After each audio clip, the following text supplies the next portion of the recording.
Halo pemirsa, Anda menyaksikan International Kepada ANTARA bersama saya Gracia Simanjuntak.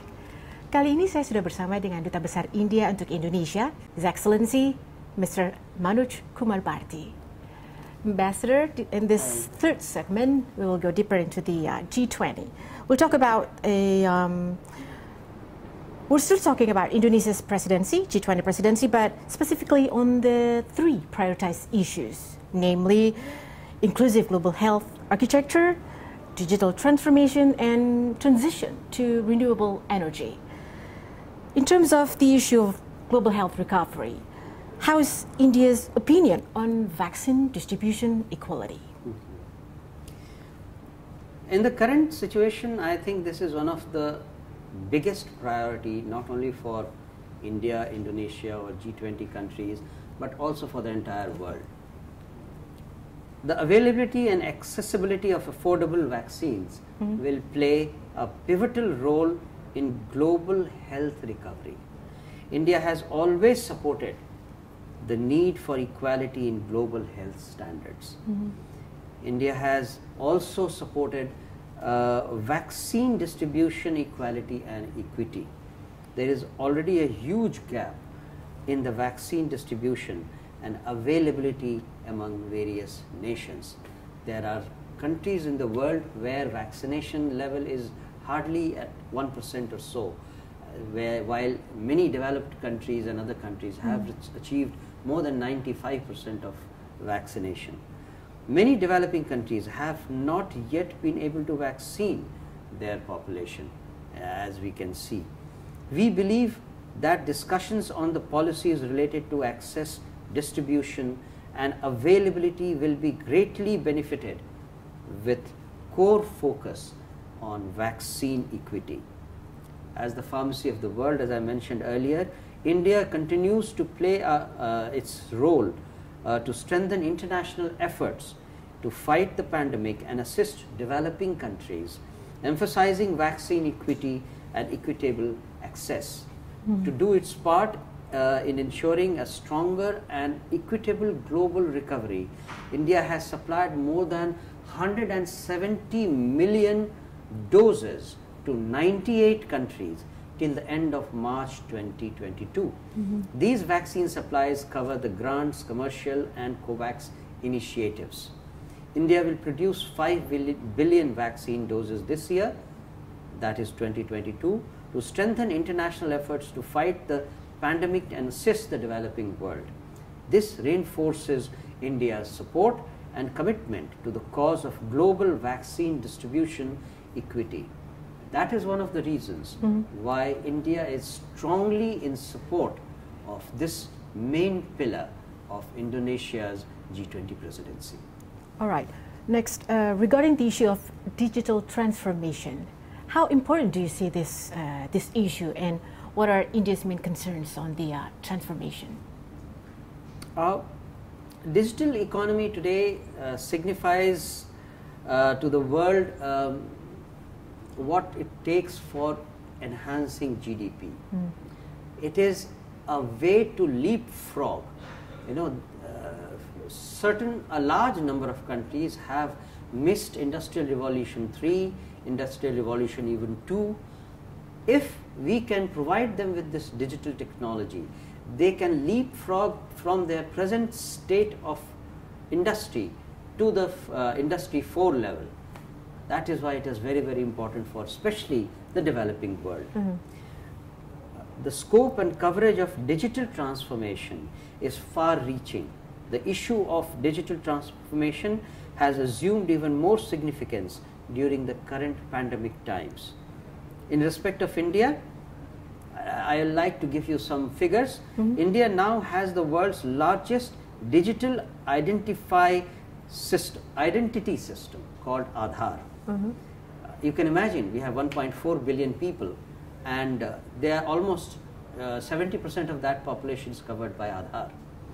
India is successfully driving the world's largest technology-driven vaccination campaign through what we call CoWIN platform, which is developed indigenously. India has developed the Arogya Setu app for COVID management. India is one of the leading countries in the world when it comes to digital payments, direct benefit transfers of subsidies and fintech technology. It clearly demonstrates how digital transformation and innovation in technology development can empower and transform citizens' lives. Digital transformation has enormous potential in the fields of fighting financial crimes, combating money laundering, ensuring financial inclusion for the vulnerable and underserved sections of the society like women, like youth, and micro, small and medium enterprises, MSME sectors, which has been affected disproportionately by the pandemic. India's main concerns are that India shares with other world which have arisen across the developed and developing countries. The world economy has taken a leap towards digital transformation and innovation. In this scenario, it is imperative that few issues will be raised during these discussions. One, widening of digital skill gap. Second, the digital divide across various sections of society. And the third, digital financial crimes. The governments and private sector across the world can come together to strengthen the infrastructure to fight the financial crimes like terror financing and money laundering.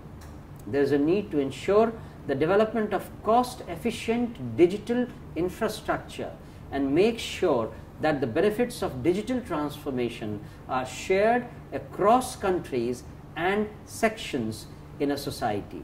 It has potential to accelerate an inclusive global recovery. That all is said basically to indicate how India appreciates the inclusion of digital technology enhancement as the next pillar for G20 summit this year. Regarding the third prioritized issue, energy transition, what input that India can offer to Indonesia and the G20 forum regarding this issue? As far as India is concerned, we have reiterated our commitment to specific targets announced by Prime Minister Narendra Modi at Conference of Parties COP26 in 2021. India has announced ambitious net zero commitment by 2070.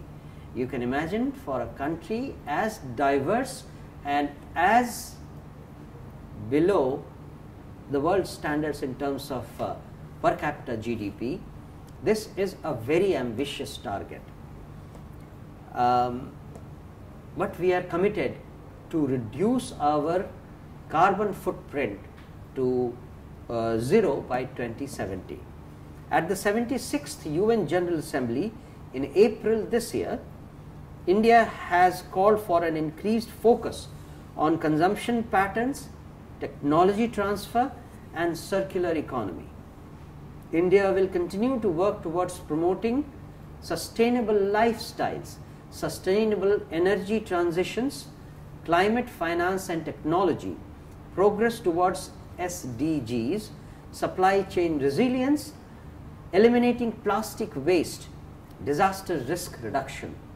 We support a global energy transition that is just, inclusive and equitable, and urge the countries from around the world to have discussions on core issues with focus on pragmatic and human-centric solutions to global issues.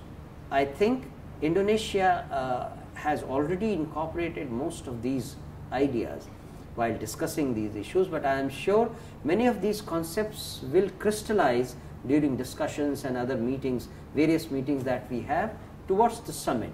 And I hope that the summit achieves certain goals in this regard, which can be taken forward in the next presidency by India. Last but not least, Ambassador Bharti, what concrete results do you expect from Indonesia's G20 presidency? As we all know, the G20 summit in Bali in November this year is going to be a a path-breaking event, I would say. It is going to be a transition to the presidency to India, and one must remember that when India takes the presidency, the Troika will consist of 3 developing countries: Indonesia, India and Brazil. It will be perhaps for the first time that this will happen. And that is why I said it will be a path-breaking event. So the results of that summit are going to be instrumental in the next 2 presidencies: decision making, process of decision making and final result. I would like to express my best wishes to Indonesia for a very successful summit in Bali. I hope that the discussions and meetings focused on the theme of recover together, recover stronger will lead to substantive outcomes for global post-pandemic recovery. We expect and support global discussions which will enable long-term capacity building, sharing of best practices and an all-encompassing approach so that the final solutions can be human-centric and all-inclusive. I am choosing these words very carefully. That is why I am reading from a text. Dear viewers, please pardon me for resorting to reading from that text, because these are very important notions. India, as a member of the G20 Troika and the incoming G20 presidency, stands in solidarity with Indonesia and supports Indonesian priorities in the G20. We reiterate our readiness to continue to work closely with Indonesia and G20 member countries to further our shared priorities in a spirit of continuity and consistency. Thank you so much, Mr. Bharti. Thank you for your time with us today. You're most welcome. Namaste. Selamat siang. Thank you. Thank you. Demikian pemirsa, perbincangan saya dengan Duta Besar India untuk Indonesia, Mr. Manoj Kumar Bharti. Terima kasih telah menyaksikan International Corner Antara. Sampai jumpa di International Corner berikutnya.